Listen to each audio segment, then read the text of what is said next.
Hello, and welcome to today's webinar. ESG, what is it? Why is it important? And how does it relate to impact assessment? My name is Tanya Frazier, and I will be your moderator for the webinar. This webinar today is hosted by IAIA, or the International Association for Impact Assessment. We are the leading global network on best practice for using impact assessment to make informed decisions. This webinar is also co-sponsored by IAIA WNC. This is one of a series of webinars that are available on the IAIA website. We encourage interaction during the presentation. So if you would like, jump on your social networks and use the @IAIA network or hashtag IAIA webinar handles to share your thoughts, share new insights, and let people know that you're engaged in the webinar. We do provide webinars on demand, and there is a large collection of archived webinars at IAIA.org. You will also find handouts and PowerPoint presentation slides for those presentations going back a few years in time. So feel free to dig in and take all of the learning that there is to utilize there. IAIA provides many other opportunities for learning. One of them is an online training and mentorship program called the Professional Development Program.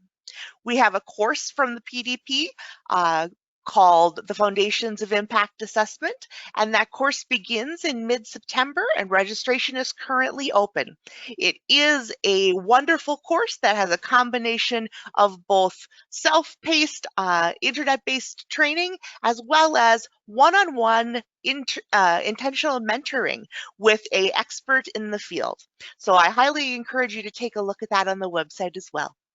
As you peruse, you'll also find there are upcoming events like our October 2020 virtual symposium, conferences, and in-person training courses. Look also for online training courses to be coming in the near future. And finally, you will find many types of downloadable publications to be able to utilize both for your learning as well as for application in your professional endeavors. A few housekeeping bits. You'll see that there's a control panel on the right side of your screen, and that control panel offers you a few different options. It allows you the opportunity to interact. This presentation will be recorded, so you will receive an email in 1 to 2 days with information and a link for how to view the webinar's recording on our website. This particular webinar does not have any handouts or a slideshow because it's done in an interview process. So there will be no additional components besides the link to the video. If you have questions during the presentation, there will be a Q&A section at the end of the presentation. I know we won't get to all of your questions, but we do like to gather the questions throughout the presentation so that we don't wait till the very end to have you remember all of the things you wanted to know. So there's a question section in the control panel. Go ahead and open that up and ask any sort of questions that you have regarding content and also regarding technical issues that you may run into. Finally, be aware that this presentation will be 1 hour in length. So we hope that you are ready to settle in, grab a beverage, and have some time to enjoy. And with that, it is my honor to introduce to you today's presenters, Ms. Marla Orenstein and Jamie Bonham. I will turn it over to the two of them, starting with Marla. Thanks so much, and have Tanya. fun. That's great. Well, thanks so much for joining us, everyone. Jamie, I think we really hit a nerve with this topic. There were over 1,000 people registered from over 104 countries. So I think this is something that people are really interested in. So why don't we start by telling them who we are, and then we can leap into it. And I promise to go first. So my name is Marla Orenstein, and I am the president-elect and also past president of the International Association for Impact Assessment. It's a really great organization, and you'll hear more about it at the end. And in my day job, I'm also the director of the Natural Resources Center at the Canada West Foundation, which is a public policy think tank located in Calgary. Jamie, who are you? What should we know about you? Yes, so I am the Director of Corporate Engagement at NEI Investments, where I head up our ESG program, which we're going to talk about what the heck ESG is. But there I'm in charge of the content side of what we do around ESG. I've been there 13 years and maybe some 15 years in general in the industry. Fantastic. So let's dive in. What is this ESG thing I keep hearing so much about? Well, I'll start high level, and you can drill in if I go too high level. So, ESG, environmental, social, and governance. And so, generally speaking, the way I would interpret it is we're talking specifically about investors at this stage, right? We're talking about the investment world and how they incorporate environmental, social, and governance factors into their investment decisions.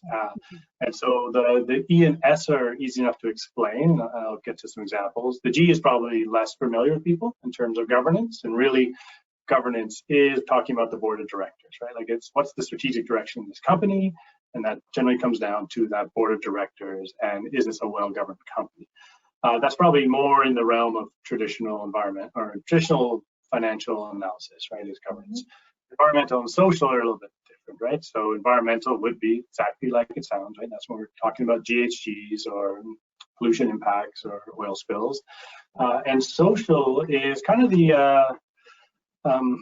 it's the rising star of ESG, if you will, based on recent events, I'll say, like since the pandemic and other developments in the world, the S of ESG has taken on a whole new importance. And so that's where you would get into issues such as community engagement, issues like diversity, human rights. So why do you think I find that really interesting. I think that what we've seen also in impact assessment is that environment is there first and taking up most of the oxygen in the room. And then social comes along behind it. In terms of the ESG world, what's been driving that? Were there some big disasters? Were there some big problems that suddenly made everybody think, oh, the S, the social part, is really important now? Yeah, I think it's a combination of a couple of things, right? The reason the E has always dominated is it's a bit more quantifiable, right? You can wrap your hands around it. You can create a metric around environmental impact in a much easier way than you can measuring, say, what's the quality of your engagement like, right? Like, what's your relationship like with communities where you operate? That's hard to boil that into a metric that an investor can grab onto, right? And so that's why it's always been in the background. I think what's brought it forward is, specifically it is, I would say the pandemic really, it didn't create the inequities we see in the system. It really just shone a light on it to say, suddenly we were aware that we were relying on workers who didn't even have paid sick leave, right? To keep society rolling, we were relying on people who weren't even get the basics of benefits. And does that feel about right? Probably not. The disparate impacts of the pandemic suddenly brought to light some global inequities that we've to date kind of accepted. And I'd say the whole Black Lives Matter has suddenly brought to fore just how poorly we've done on diversity, right? And what the impacts of that performance are. They're real and they're systemic. And so I think those issues have brought the S to the front in a way that it's never really been there. We still have some of the challenges of, how do you capture that effectively? But as an issue, is definitely taking a lot more of the headlines from environmental. So ESG then really boils down to how a company performs in the environmental and social and governance realms. So tell me, are you looking at a company? I know that in impact assessment, we look more at a project than a company.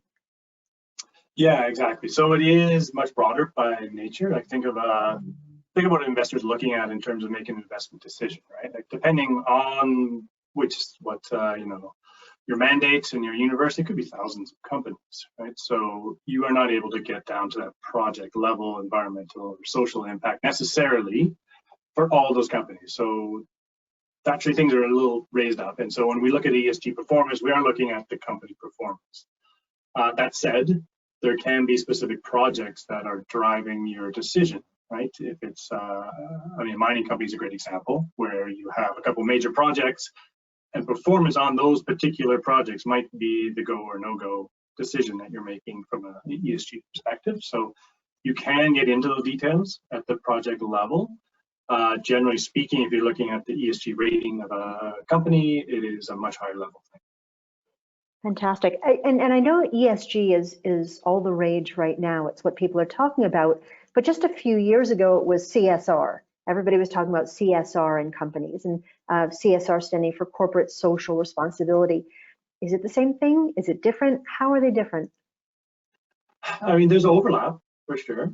And I'd say one probably spawned the other in terms of CSR leading to ESG. The way I differentiate it, and whether or not I'm right in this, I don't know, ask others, but the way I would differentiate it is ESG is really that investor stakeholder is what we're looking at. Like what we're talking about is impacts that either affect the bottom line of the company, so the profitability of that company is impacted by these environmental social issues, and that's going to impact an investor's decision, or there's an impact on society that will also impact that investor's decision if they're coming at this from, say, a values base versus a value base, right? So if they're concerned about impacting the world, then they're going to take that information and make a decision. But CSR is a much broader set of stakeholders. You are talking to your employees, CSR, you are talking to communities.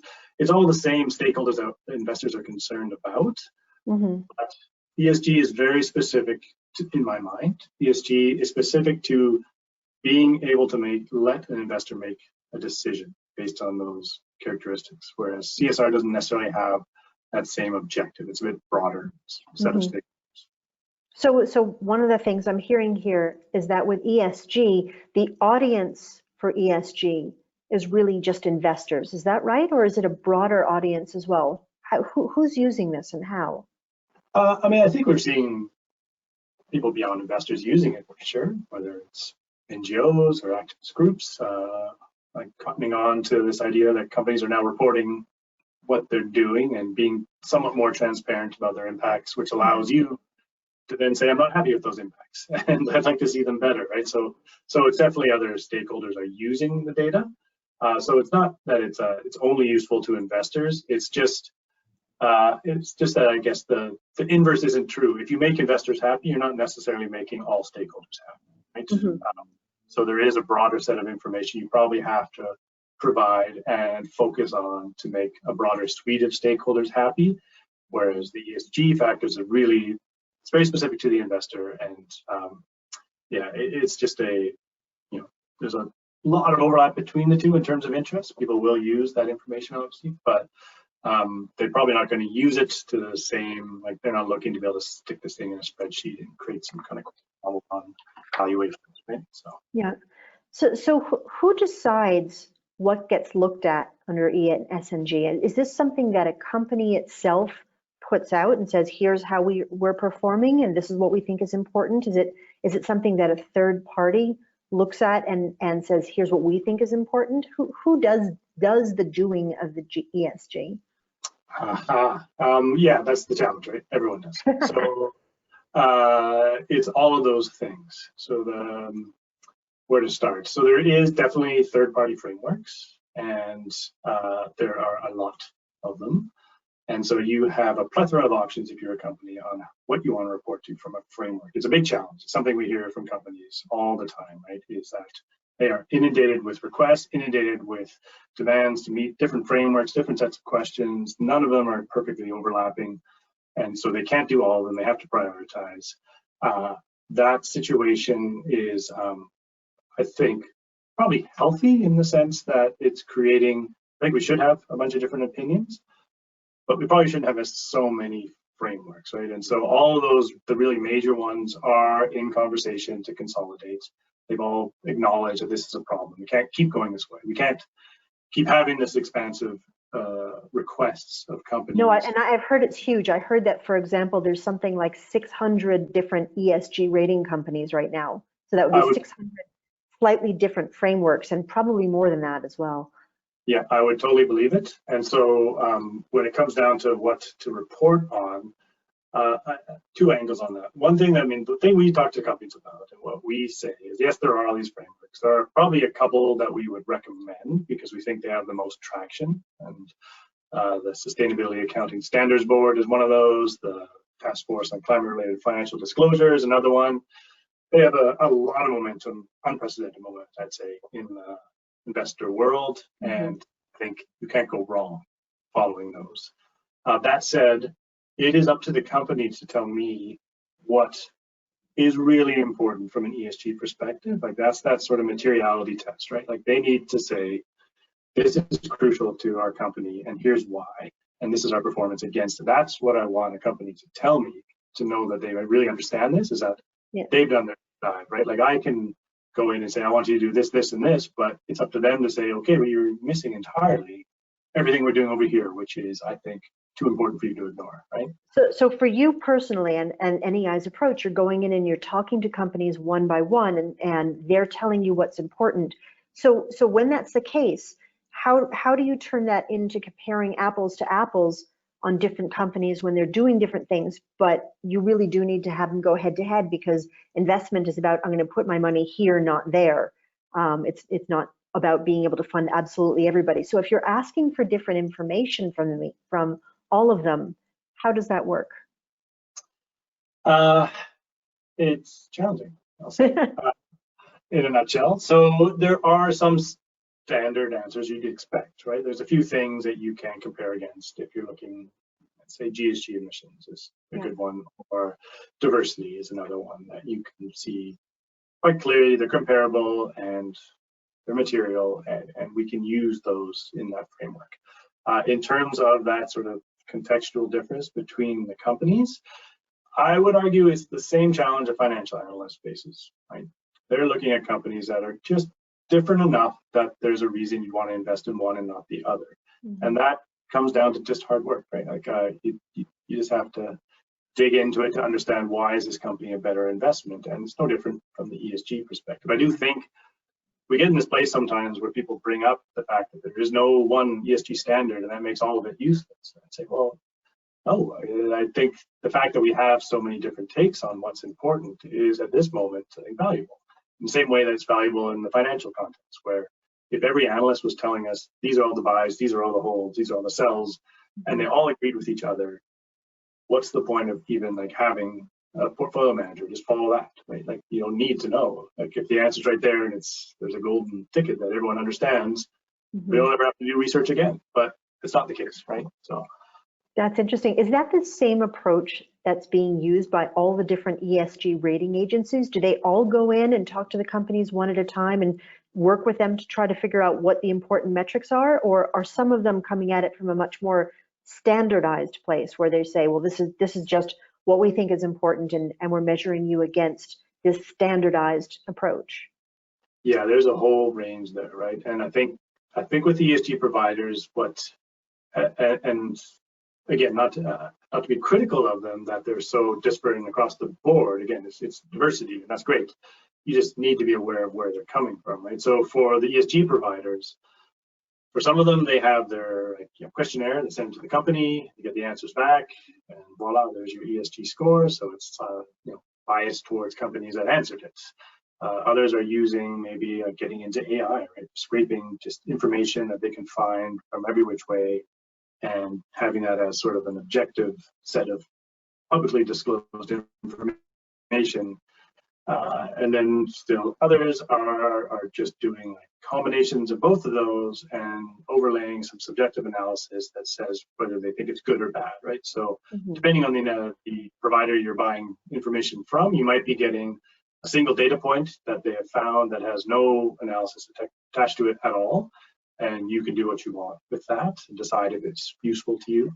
Or you're getting an analyst's opinion of a material issue, like say environmental management system. It's excellent, it's moderate, it's kind of crap. Like, that's the subjective analysis that you're buying for, that you're paying for. But I don't know that everyone always understands that's exactly what's happening there. And I do think, not to say I do think there are too many, I'm not going to say that it's good to have as many as we do, but at the same time, let's not like be reductive and boil it down to some simple, like, here's the 10 metrics that everyone has to listen to and follow, and that'll get us where we need to go, because we'll just miss huge, massive risks if that happens, right? So how well a company shows up in its ESG ratings is going to be then a combination of what it's actually doing on the ground, but also how well it's able to communicate that, either by responding to questionnaires or disclosing information publicly so that it can be found by those people who are doing the rating. Is that right? Yeah, very much so, right? So there is a bias towards companies that are taking the time to report, and generally that means larger, better resource companies will have higher ESG scores, right? Because they can afford to create that kind of information, because it's not an easy task. I don't want to underplay it. Like, it takes a lot of resources to do these reports, and to do it well requires teams of people, not just a person. It's a team of people whose job is to report, right? Just to disclose what the company's doing. So it is definitely impacted by disclosure. We're still at that stage where you know, it's a bit of a black box for some companies because they're not disclosing. Mm-hmm. The only like caveat I put on that is that if you've reached this point in time and you are a reasonably sized company and you're not disclosing these issues, I think it tells me a lot of like what you think of these issues, right? How material you think they are. You're not even bothering to tell your investors about them. So I have a colleague who's fairly skeptical about ESG ratings, and who feels that there is a disadvantage to being in a transparent situation, because ESG ratings are applied to companies around the world. And her perspective is that you could send this to somebody in certain countries where disclosure is less strong, and they say, oh, you want me to fill out this questionnaire, and if I give you good answers, it will help my financial rating and investors will want to invest in me. Is that right? Oh, give me a pen, I'll fill it out. But that it doesn't necessarily have the same accuracy behind it, but yet it will improve the ratings. Is that a problem, that the standards of disclosure, true disclosure and evidence can really influence the accuracy of the results you get from different parts of the world, or is that not a problem? Yes. I mean, I think in general, yes, it's a problem, right? Like it's definitely, it's true. And I do think some companies are probably, I mean, unfairly targeted. Whether they're punished by the markets is a different thing altogether. I think they're targeted because of their transparency. And I think that's a fact. And it's an unfortunate fact, right? There are companies that just slip under the radar, they do nothing, probably far worse, but they're getting no attention. So I think that's a definite risk and reality. And I think it's a bad thing. That said, I bring it back to the investor perspective, which is, we think this makes you a better company. Like, there's tons of academic evidence that points to the fact that ESG factors lead to outperformance. If you outperform on ESG factors, you outperform in general. You can break it down to specific issues, or you can do it broadly.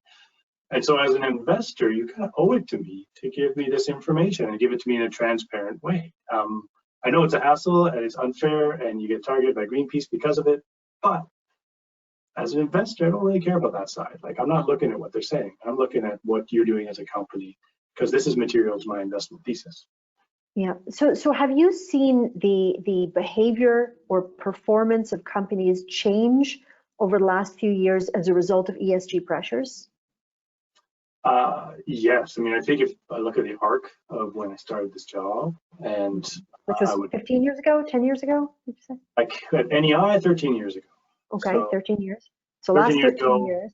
So in the last 13 years, and so I would be sitting down at a table, right, with a company, and there would just be this blank look, right? Like, why am I even here? You could see them thinking, like, why am I even here? What is this guy talking about?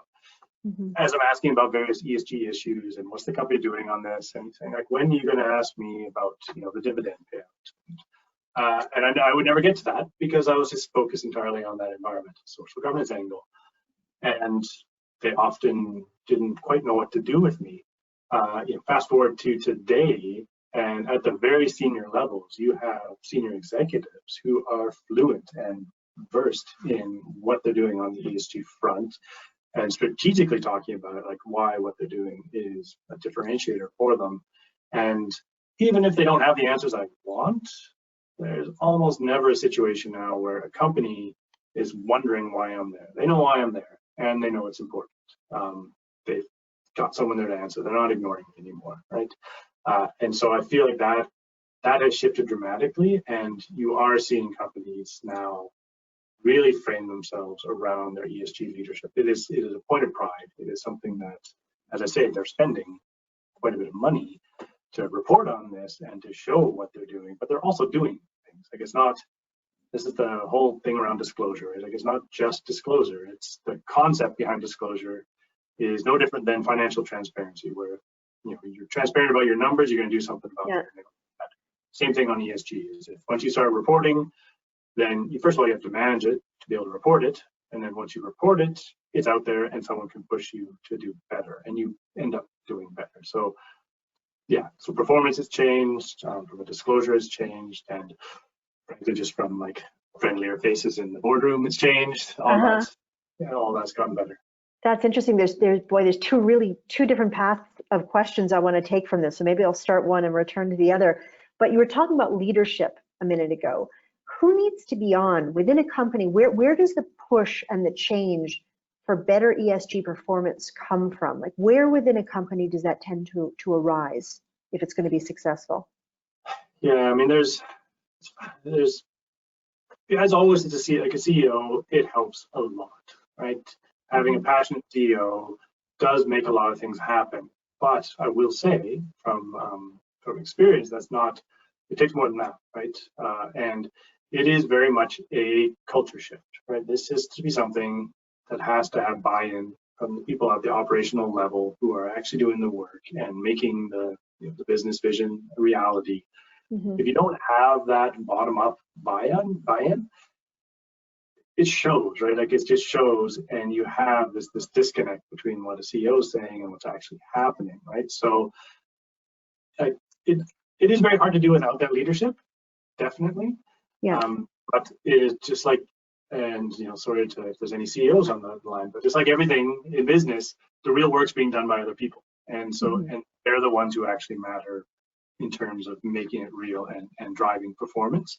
But that leadership, you can definitely see the difference, right? And I've seen companies where there is a CEO change or a change in senior management, and it's like night and day in terms of the conversation. Right? Like, you could tell that was the blocking point. Like, I wondered what was going on. Now I know.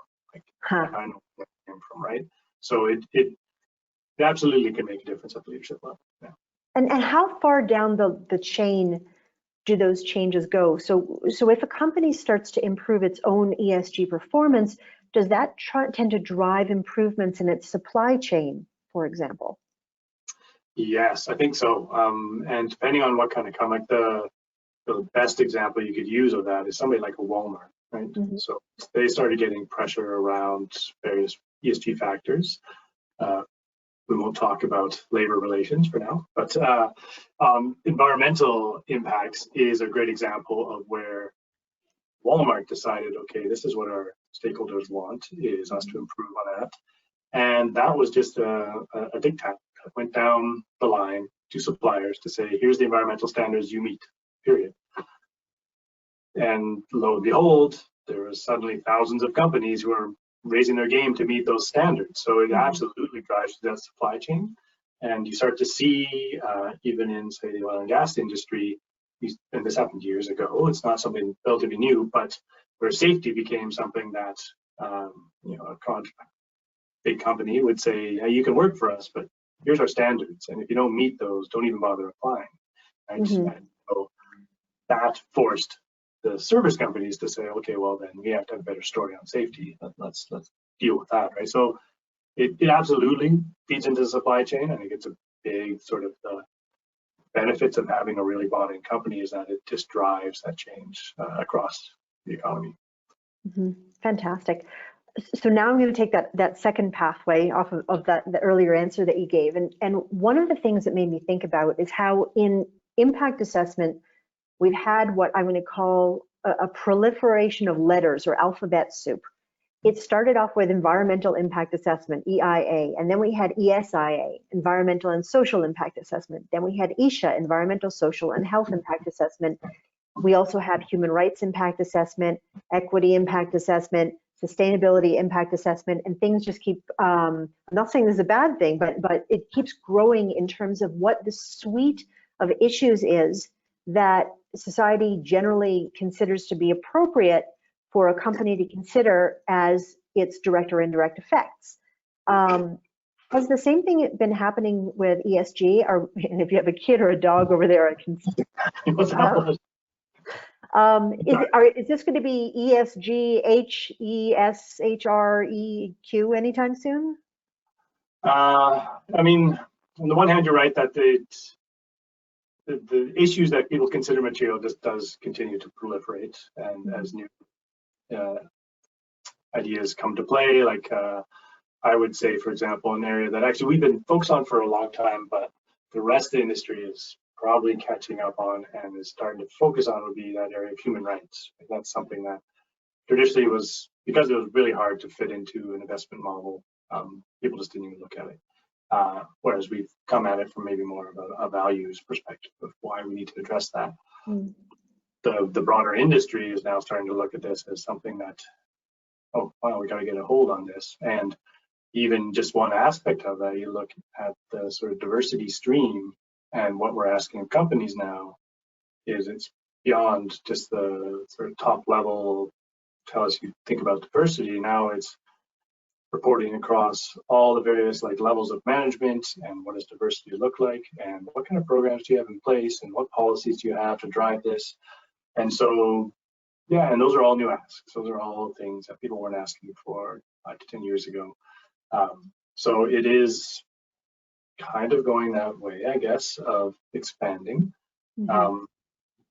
which, yeah, it's a natural, I think, evolution as we discover what we think is important and what society feels is important. And I would say, like, if you look at the industry itself, you'll find the smaller niche players, if you will, like people like ourselves and others, tend to foreshadow where the rest of the industry is going to go. So if we're asking about something that bigger players aren't, 5 years from now, they're going to be asking about it too, right? Yeah.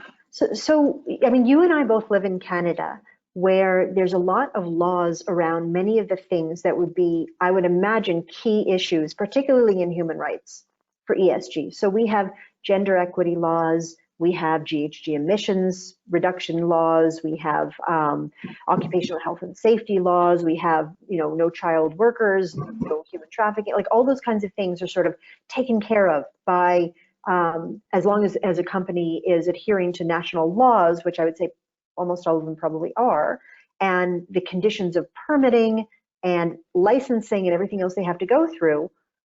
So why is there additional benefit for ESG above and beyond the fact that they have to do these things?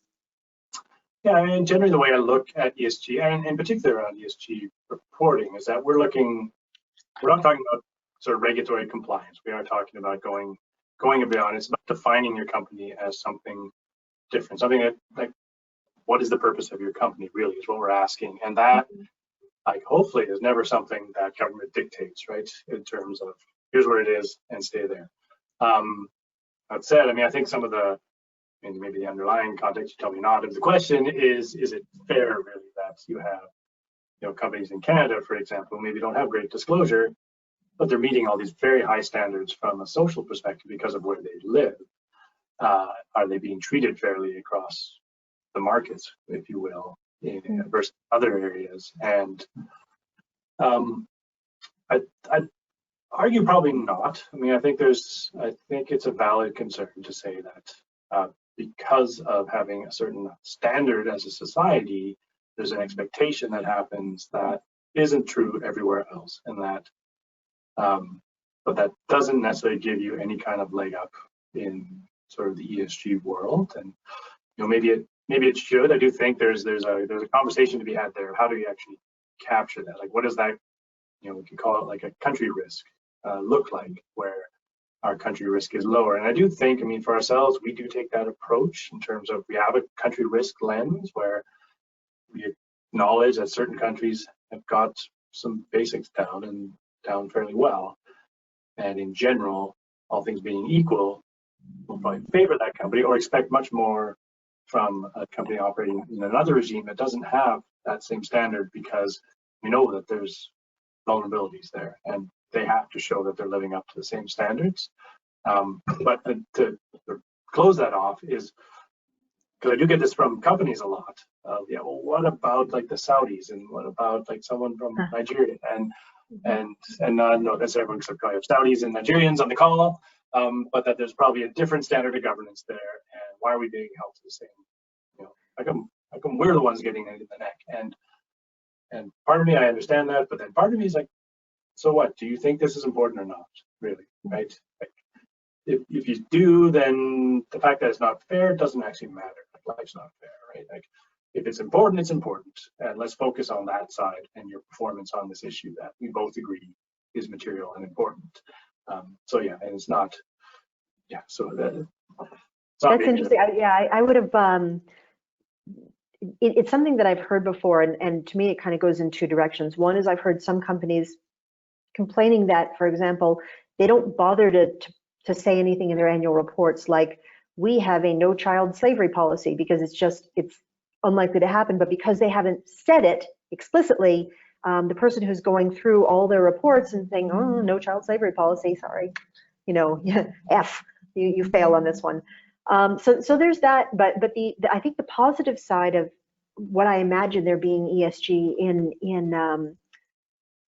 a place like Canada is the same reason that there's a really positive side to impact assessment. It's not just about stopping problems before they occur. It's about enabling people to pull away from the pack who are doing really, really well, and being able to show that they are doing really well compared to everybody else. Everybody else may be here. Thank God they're not here, but there's some people up here, and you want to be able to figure out who's doing that. And I assume it has that side also. Yeah, no, exactly. Yeah, you nailed the head there in terms of this is a differentiator. Right? This is about driving performance and the way to show that you are outperforming. So yeah, like that, ideally, that's how a company would view it. And the leaders, they do. It's clear, right? They see it as a differentiator. Right? Is there a role for government in all this, or is this just something the private sector needs to take care of by itself? I am, you know, as somebody embedded in the investment industry and in the free markets, would say never trust the free market to take care of all your problems, right? Like it's, I don't think that is a viable solution to probably anything. However, there is this sort of, there is a give and take here, right? So like, I mean, some issues I do think that having companies, giving companies the freedom to figure out how to innovate against a problem or a solution or whatever challenge is what you want. You want to free up the markets to do what they do best, which is just reward that innovation. But some issues are just too important to leave up to that, and where performance is just poor. And I point to there's now consultations going on around things like diversity requirements, right? Which one point was like, no, we can never have that. We're not going to put quotas in for people, for women on boards, or whatever it may be. And so we initially went a very soft route, which was, well, tell us what you're doing, and then the market will push you towards better performance. Be out there.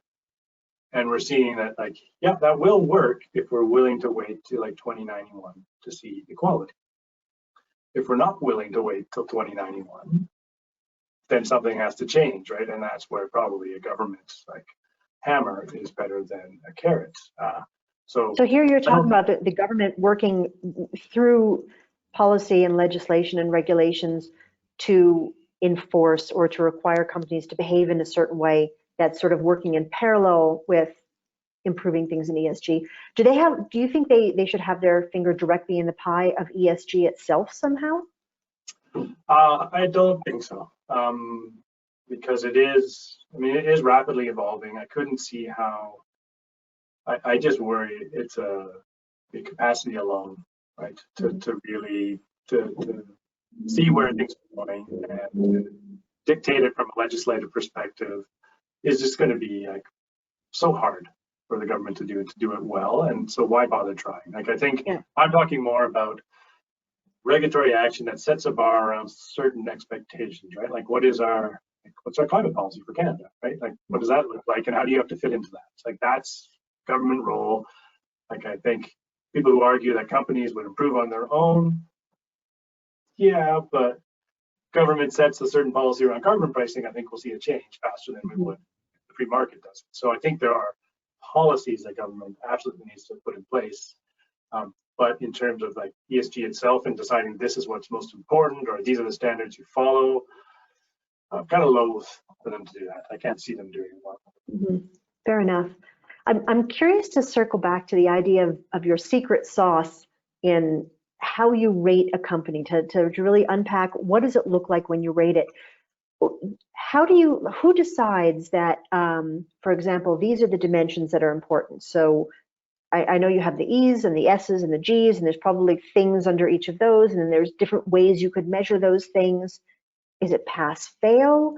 Is it an A to F, a 0 to 100? And how do you make the decisions about what is important? And this is something that we struggle with a lot in impact assessment as well, where we always have to come back to rating the magnitude of something, the likelihood of something, the frequency of something, and then wrap it all up with a bow and decide, is it significant or not? And so I think most people in this call really understand that the real problems of trying to take something so complex and turn it into, this is good, this is bad, or this one's better, this one's worse. But what are some of the approaches that are used in ESG to try to create that differentiation? And then also, what's more important? Is this E more important? Is this G more important? Like, how do you mush it together? No, it's a great question. It's a great question, and it's an evolving science. And I will say that everyone has their own take on this, right? So, like my earlier comments, there's no one right way to do this. It's many different ways, and it's great that we have diversity. But I can talk about our own process and what we do. And so, similar to what you're talking about around trying to find significance and how to like sort of wade through this ocean of information that you have to find something that's important. That's sort of the materiality process that investors use. And so you've used this word materiality before. Can you explain what you mean by that?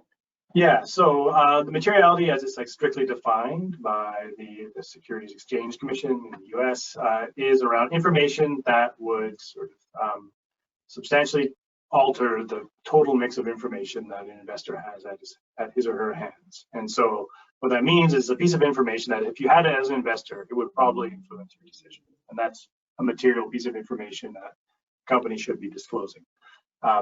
In terms of ESG, what we're looking at is what are those issues out of, we just talked about, there are hundreds of thousands of different data points out there on ESG, which ones are material, which ones actually matter to the company. And I'd say we've ourselves been in an evolution on this matter. So when we started, we had that boil the ocean approach. Like we had a scorecard, there was like 90 different indicators on there. And if you got to a certain number, you were eligible for investment. And that was a process we used until we realized that it was really masking substantive risks, because you could easily get to, not easily, but you could get to a pass situation where you're eligible for investment and be hiding probably the most material risk. But because you did so well on everything else out there, that risk is hidden. And so what a materiality lens does for you is say, tries to boil down, here are the very core issues that this company has to do well if it's going to be a viable investment, if it's going to avoid risk, or if it's going to take advantage of opportunities. And that's so we have a detailed process that goes through every sort of sector, because it's sector specific. You can't have one set of material issues across every sector, right? Like water, a lot more to a mining company than it's going to matter to like an online software services company. There's going to be very different expectations. And so you have a sector-based look, and you're looking at various international norms, standards, sort of where society is going on issues, as well as just what's fundamentally going to affect that bottom line in those sectors. And you end up with this heat map thing where you're doing like a likelihood along x-axis and the impact along the y. And in that top right-hand corner are the things that are likely to happen and also going to have a big impact. And those are what we focus on to say, you have to address these and do it well in order for us to invest, because if you don't, that is just too big a risk for us. So, well, that sounds very familiar in terms of that process. yes, no doubt.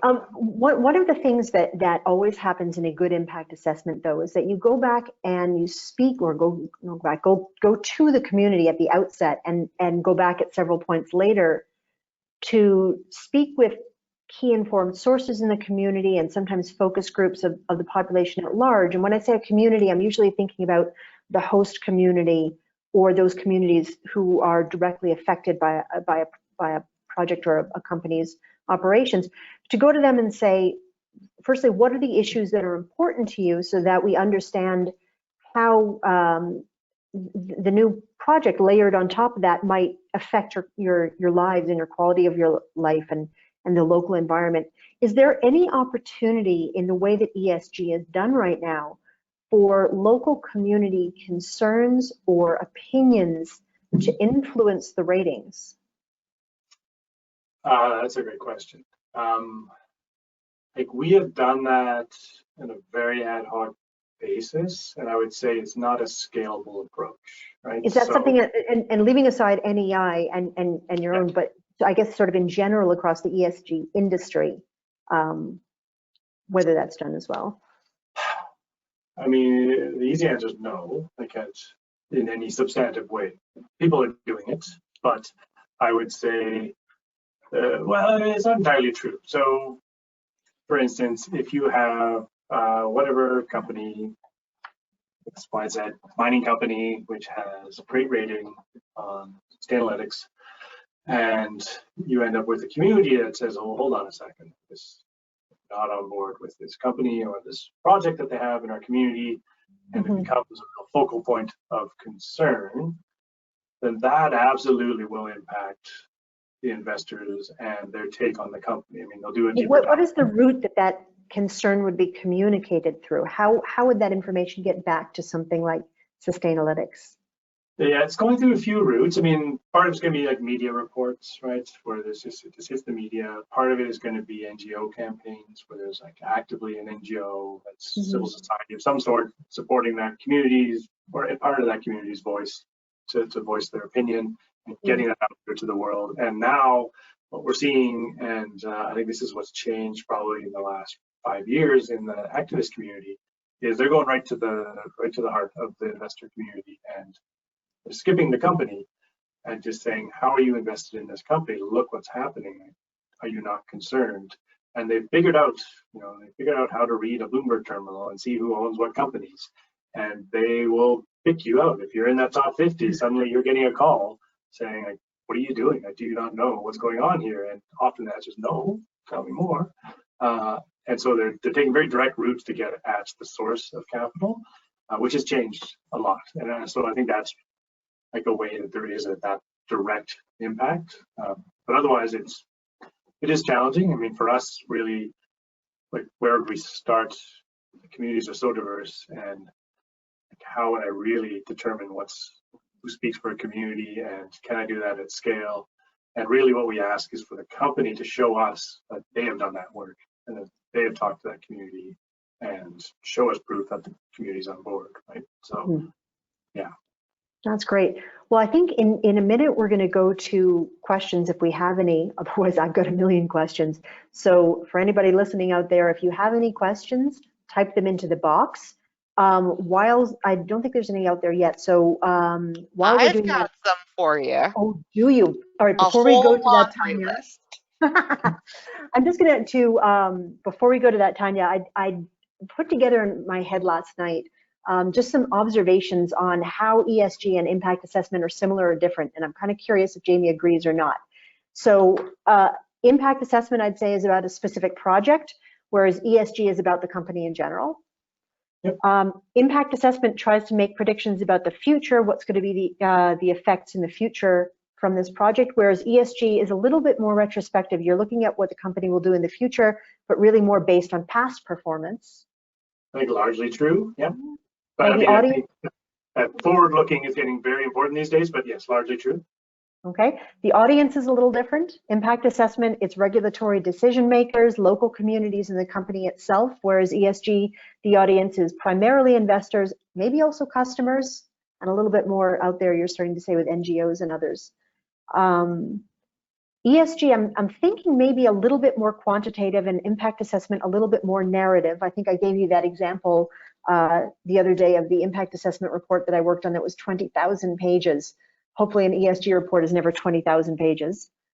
And one more thing that really came to my mind is that IA has impact assessment has the problem of cumulative effects, of situating the project and its effects within a larger environment and a larger context that's influenced by many actors and many different factors. And I think that's something that ESG doesn't really have to deal with, unless I'm wrong. I mean, you're not necessarily wrong, except for these issues that we're bringing to the companies are often bigger than that, right? In terms of climate change, great example, but even just talking to a company about a living wage. We've had this conversation very recently with a very major food retailer in Canada, and their response is, we're 100% on board with that idea, but our margins are so tight, we can't do that alone. We need that to come through governments so that all of our competitors are doing it too. Right, level the playing field on that. All right, I've got one more part of what I wrote down, which is that I have a theory. You want to hear the theory, Jamie? I think you're going to like this. I think that companies that do ESG well probably also do impact assessment well, and vice versa. If they do impact assessment well, they do ESG well, and that's probably because it comes from the same place of a company culture of wanting to do the right thing by all their stakeholders. Either a company has that culture or it doesn't. What do you think? 100% agree. I mean, I think what you could extend that to say that that is going to be a well-managed company in general, because those are not easy things to do, right? It's not easy to do impact assessment to that degree of excellence. It's not easy to do ESG to that degree.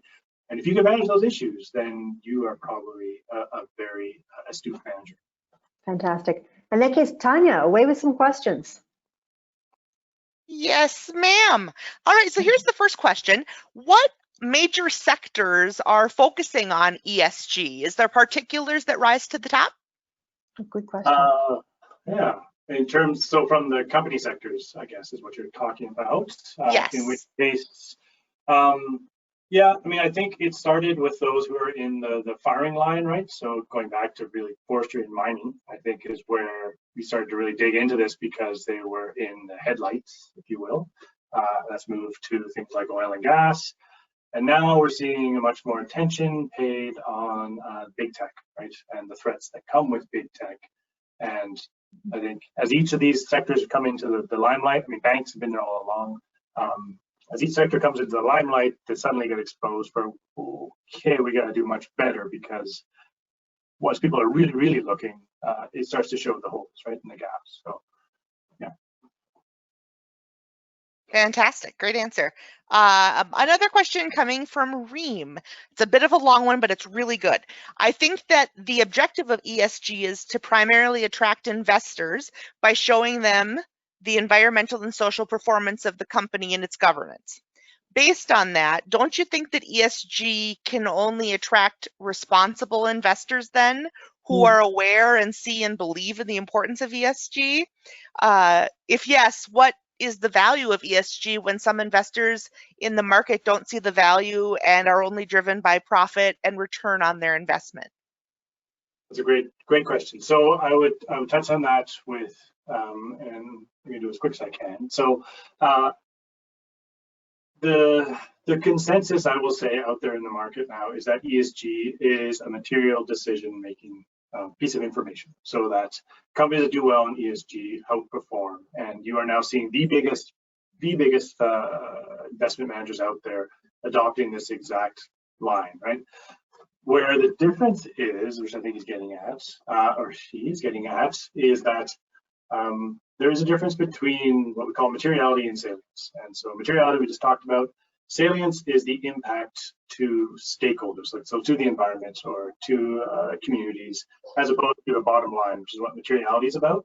That salience discussion about what's the impact of the company on the world, that is the origins of responsible investment, and that's where it came from. And that is where, you know, folks like myself, we care. That drives our decisions. It's not at the point where that information is driving decisions for, say, a BlackRock, right?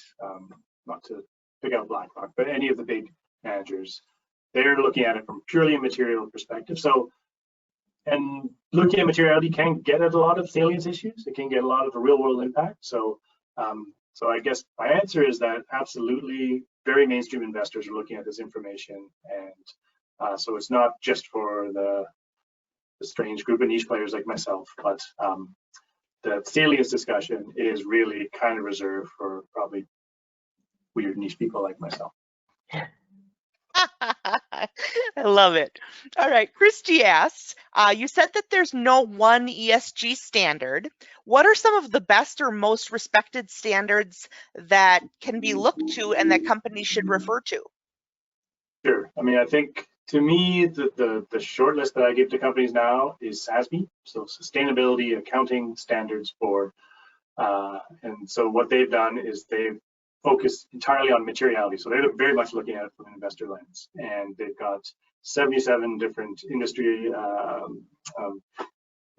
frameworks that they've built that are specific to each of those industries, and they hone in on just what's material. I think that's a can't lose situation, and it's getting a lot of traction in the investor world. So SASB.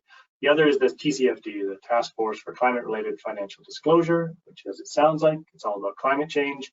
And that has taken the investor world by storm. And if you are not responding to that as a company, you are going to hear about it. And it is absolutely the fastest moving thing that I've seen in RI, I'll say ever, in terms of a framework that has really gripped the psyche of the investor community. So I focus on those two. Things like GRI, the Global Reporting Initiative, is still relevant, still valid, but it's probably drifting along in third place, I'll say. Wonderful. And I hate to say it, but we have time for one last question live here. So I'm going to go to an earlier question, kind of back to basics. How Kojo asked, how do you quantify some of the intangible aspects of social in ESG to establish a rating? It's so foggy. Yes, it is.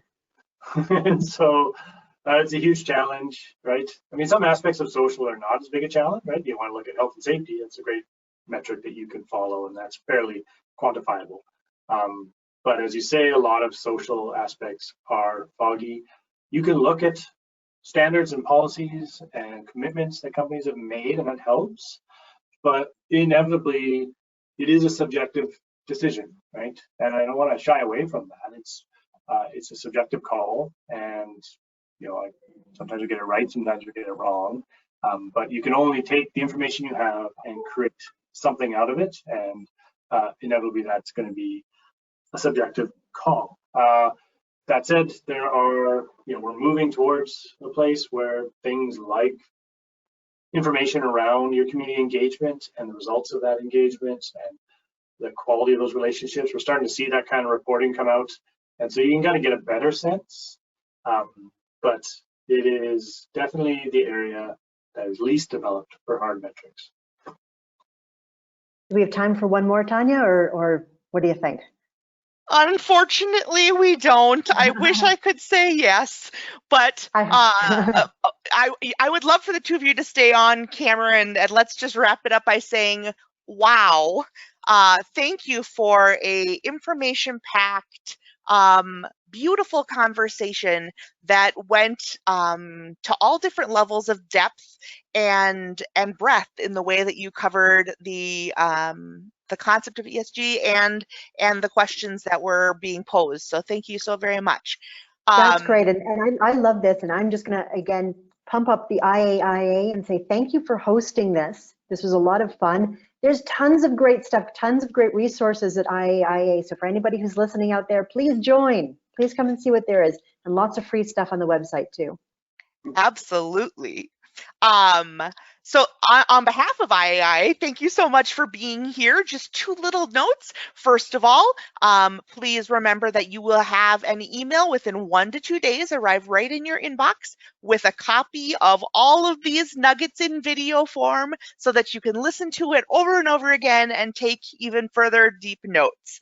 And secondly, as soon as the webinar has completed, you will see on your screen a very, very brief survey, and we would so appreciate your feedback, including your thoughts on the current webinar, as well as things you'd like to hear webinars on in the future. So your feedback and involvement in that part of this experience is very, very valuable to us at IAIA.